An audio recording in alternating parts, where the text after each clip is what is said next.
तर या म्हटलं मग माझ्या तायांनो म्हणजे दादांनो चुलीवर स्वयंपाक करायसाठी. जेवायला नाही बोलवत, जेवायला बोलवायचा वेळ आहे का? गॅस गेले ना सगळ्याच्या घरचे.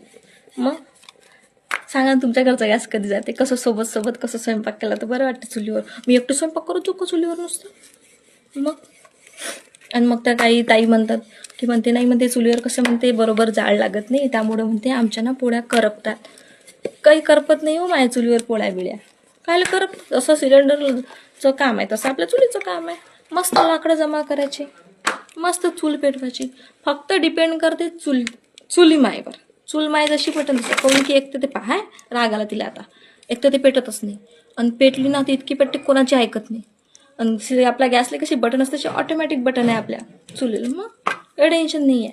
मस्त जास्त पावर पाहिजे असं तर लाकडाचं खोड चुलीत राहू द्यायचं. कमी पावर खोड बाहेर. आमच्या विदर्भात त्याला लाकडाचं खोडच म्हणते, दुसरे शब्द म्हणजे त्याला लाकडाचं टेम्पो म्हणते.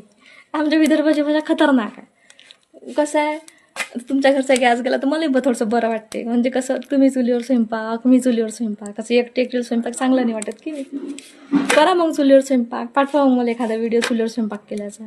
आणि तुम्ही जर चांगल्या मैत्रिणी असाल तर तुम्ही खरंच आजच्या आज गॅस संपून टाका तुमच्या घरचा. काही करा त्याच्यावर, गाव जेवण द्या मला माहीत नाही. आज गॅस संपवा, संध्याकाळी चुलीवर स्वयंपाक करा तर आपली यारी दोस्ती मस्त. नाही तर काही यारी दोस्ती कामाची नाही. अशा टाईमात नाही तर मग कोणत्या टाईमात आहे बाप्पा. जाऊ द्या, ठेवतो. तुमच्या चक्करमध्ये पोळ्या जळतील, कल्ला कर नाही.